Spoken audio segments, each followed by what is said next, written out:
क्या आपने कभी हार्मफुल बिहेवियर के बारे में सुना है मैरिटल रिलेशनशिप्स में? और हार्मफुल बिहेवियर का नाम आते ही हमारे दिमाग में सबसे पहले क्या आता है? चांटा मारना, गाली देना या फिर गुस्सा करना। I think most of the time या मेजरली आता है फिजिकल अब्यूज़। इसको सबसे ज़्यादा हार्मफुल बिहेवियर में माना जाता है। लेकिन क्या सिर्फ फिजिकल अब्यूज़ ही हार्मफुल बिहेवियर है? मेंटल अब्यूज़ इस हार्मफुल बिहेवियर का पार्ट नहीं हो सकता? Hello everyone, I am doctor Parul Singh, your coach for life. और आज मैरिटल रिलेशनशिप के अंदर हम बात करेंगे हार्मफुल बिहेवियर की। गाइस, जब भी दो लोग एक रिलेशनशिप में आते हैं, स्पेसिफिकली एक मैरिटल रिलेशनशिप में आते हैं, तो वहाँ पे बहुत सारी मॉनिटरिंग चलती है बिहेवियर से रिलेटेड। अगर तो दो लोगों की शादीशुदा ज़िंदगी बहुत अच्छी चल रही है, स्मूथ चल रही है और उसमें कुछ इश्यूज़ नहीं है, तो they are very happily with each other. And कई बारी वो एक दूसरे की बात को इग्नोर भी कर देते हैं, और जो अमूमन हमें करना भी चाहिए कि ठीक है, किसी ने कुछ कर दिया, let ignore and move forward.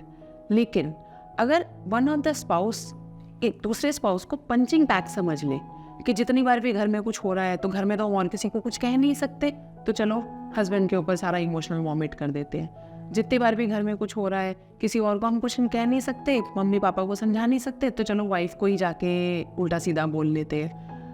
यहाँ पर हम सबसे बड़ी गलती ये करते हैं कि हम एक दूसरे को पंचिंग बैग समझ लेते हैं और पूरे घर का गुस्सा, चाहे वो घर का है या फिर हम कह सकते हैं ऑफिस का भी कह सकते हैं, वो आकर हम अपने स्पाउस के ऊपर निकाल देते हैं।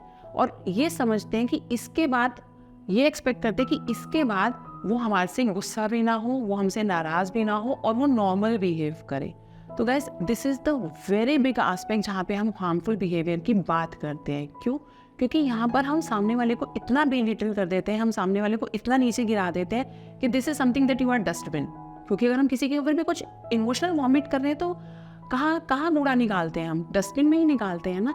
तो यानी कि सामने वाले को आप एक डस्टबिन समझ रहे हैं, तो यानी कि आप उसको रिस्पेक्ट नहीं कर रहे हैं, आप उसको ट्रस्ट नहीं कर रहे हैं।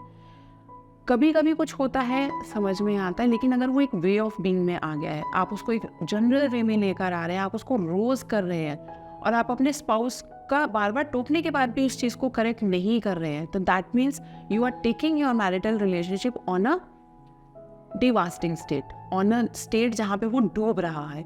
क्यों? क्योंकि डस्टबिन के में जाने के बाद एक पॉइंट के बाद उन बातों में से स्टिंक होगा ही होगा।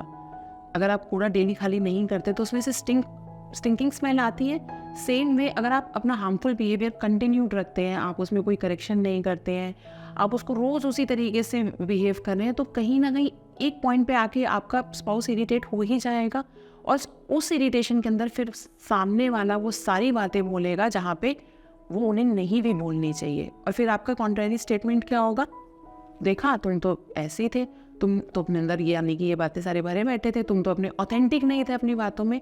तो यहाँ पे कौन ऑथेंटिक है, कौन ऑथेंटिक नहीं है, कौन गुस्सा कर रहा है, कौन गुस्सा नहीं कर रहा है, टॉपिक ये नहीं है। टॉपिक है कि आप अपने हार्मफुल बिहेवियर को मॉनिटर कर रहे हैं या नहीं कर रहे हैं। क्योंकि हम दूसरों के लिए रेड फ्लैग्स बहुत जल्दी बना लेते हैं, लेकिन जब अपने रेड फ्लैग्स की बारी आती है, जब अपने बारे में सोचने की बारी आती है, तो हम ज़्यादातर ये एक्सपेक्ट करते हैं कि सामने वाला समझ जाए। क्योंकि यूजुअली बहुत बार हम ये लाइन यूज़ करते हैं, कोई बात नहीं यार, आज है ना मैं बहुत गुस्से में था, तुम समझ जाओ। या आज है ना मैं घर के काम से बहुत इरिटेट हो गई थी, आज बच्चों ने बहुत परेशान कर दिया था, तो इसलिए मैंने इरिटेशन तुम्हारे ऊपर निकाल दी। गाइस, जस्ट अंडरस्टैंड कि आप एक दूसरे के लिए पंचिंग बैग नहीं है। आपको कुछ भी कम्युनिकेट करना है, इवन अगर आपको अपनी इरिटेशन पे निकालनी है, तो उसको भी आप हेल्दी तरीके से निकाल सकते हैं। उसको भी आप ऐसे एक्सप्रेस कर सकते हैं कि सी आज मैं इरिटेटेड हूँ, लेट डिस्कस कि क्यों इरिटेटेड है, लेट डिस्कस कि हम इसका सॉल्यूशन कैसे निकाल सकते हैं। क्योंकि इरिटेशन सिर्फ निकालनी नहीं है, उसका सॉल्यूशन भी ढूंढना है ताकि वो आपके मैरिटल रिलेशनशिप पे इफेक्ट ना करे। सो गाइस, इस तरीके के किसी भी सॉल्यूशन को अगर आप सर्च आउट कर रहे हैं, तो you can contact me on the given number on the screen, and obviously you can connect me anytime for any personal one-to-one sessions, for which you have to book your prior sessions obviously. And you can subscribe to my YouTube channel for any further video updates where you want any help, you want to seek any help related to your marital issues. Thank you.